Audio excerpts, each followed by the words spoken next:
Hello and welcome to the MMA Live Chat Show. I'm Rich Davie and it's Thursday, December 11th, 2014.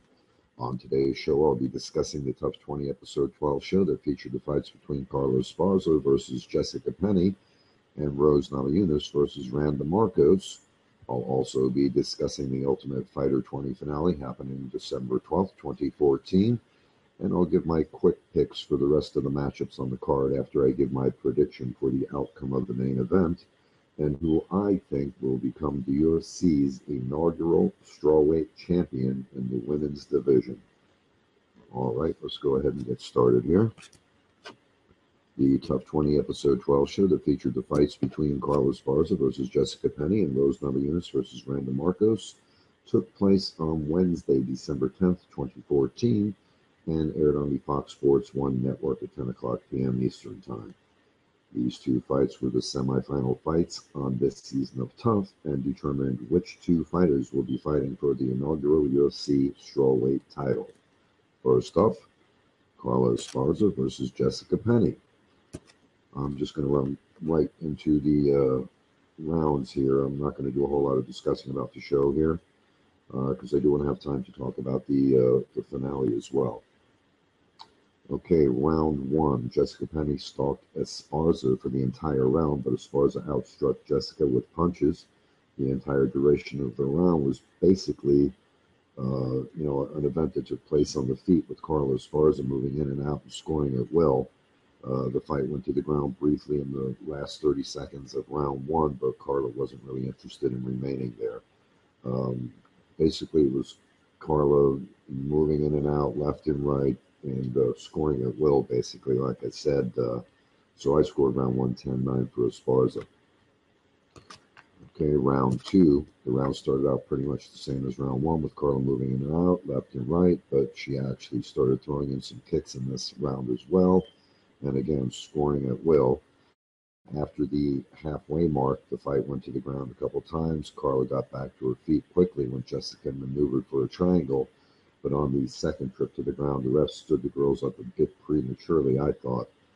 The remainder of the round ended the same way as the round started, with Carla Esparza picking her shots, getting the better of the exchanges, and outpointing Jessica on the feet. I scored round 2, 10-9, Carla Esparza. Okay, round 3. And there was one comment on the last show that we did about whether or not the show was going to have 2-round fights or 3-round fights. And yes, I can't recall who that was that made the comment, but he was correct. The rounds were 3 rounds on the semifinal fight. Okay, so round 3 was basically the same as rounds 1 and 2, and neither of the ladies changed their game plan in round 3. Carla Esparza didn't really need to change her game plan, as her game plan of moving in and out and mixing up punches to the head and the body, throwing kicks and taking things to the ground to mix up the action was winning her the fight. So really no need there for her to change her game plan.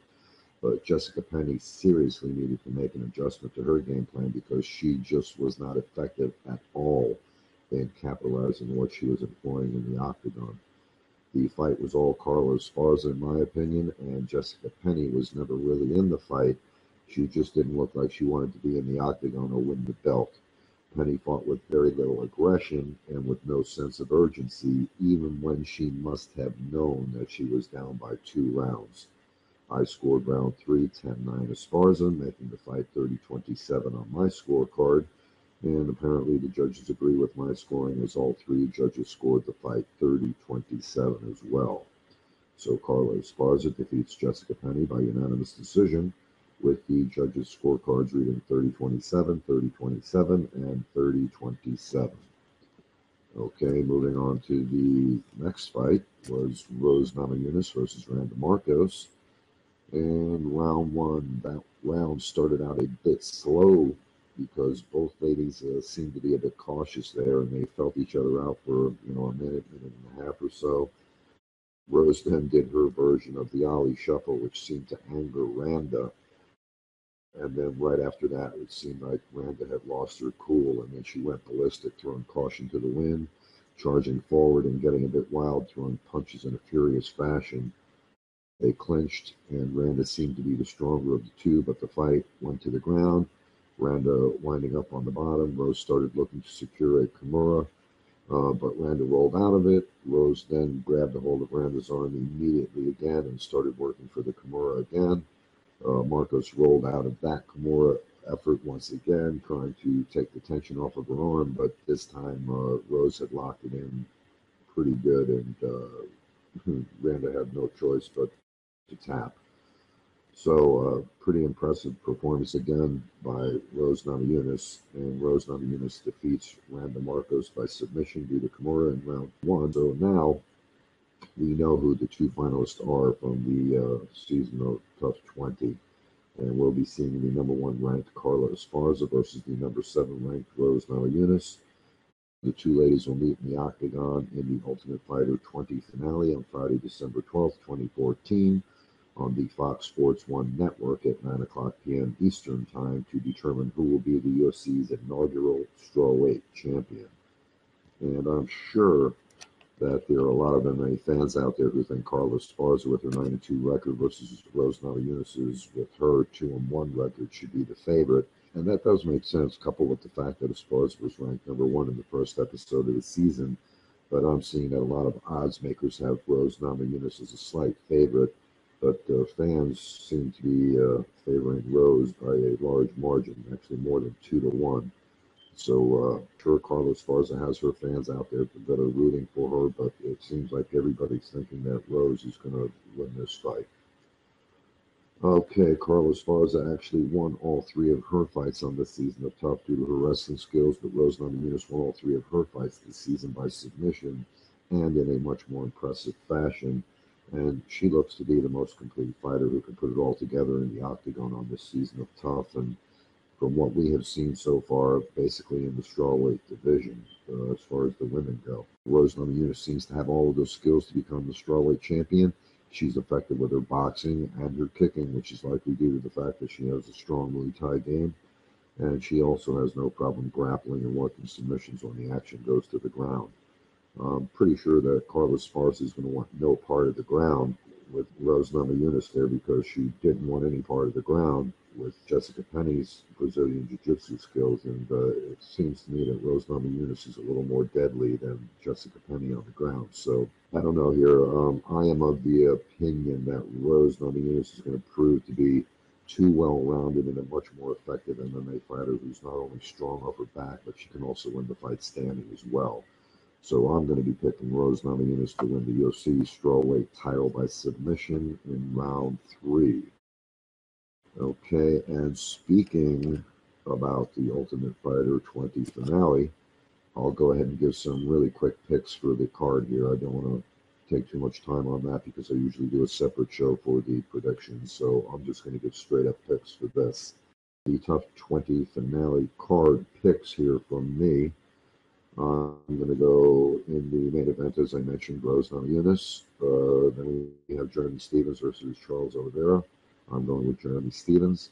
Then we have Darren Cruikshank versus KJ Noons. I'm going with Darren Cruikshank. Then we have Joe Proctor versus Yancy Medeiros. I'm going with Yancy Medeiros. Then we have Jessica Penne versus Randa Markos. I'll be picking Randa Markos. Then we have Felice Herrig versus Lisa Ellis. Felice Herrig. Beck Rawlings versus Heather Clark. I'll be picking Beck Rawlings. Then we have Joanne Calderwood versus Seo Hee Han. I'm going to be picking Joanne Calderwood. Then we have Tisha Torres versus Angela Magana. I'll be picking Tisha Torres. Aisling Daly versus Alex Chambers. I'm going to be picking Aisling Daly. And then we have Angela Hill versus Emily Kagan, and I am going to be picking Angela Hill. Okay, that's the end of the show. I do want to thank all of you who have been listening to our TUF 20 preview and recap series that we've been doing on the MMA Live Chat Show. And if you'd like to join the show to chat about some MMA news, or give your fight predictions, or even join us in some post-event discussion on the other MMA shows that we do, we'd love to have you join us. Just go over to the MMA Chat forums where we plan the shows, create an account, and let us know that you'd like to join us on the show so that we can give you access to the area of the site where we plan and coordinate the shows. The links to the forum is in the description of the video, and you can also find our other social networking links there as well. I did create a playlist of the entire TUF 20 series of preview and recap shows that we've done on the MMA Live Chat Show, and I'll be adding this show to that playlist as well, and then I'll also do the TUF 20 finale show on there as well once that goes over tomorrow night. Okay, and I will also go ahead and include that link in the video description if you want to catch the entire series that we did on this season of TUF 20. Okay, again, I want to thank you all for listening, and we'll see you next time. Have a good one.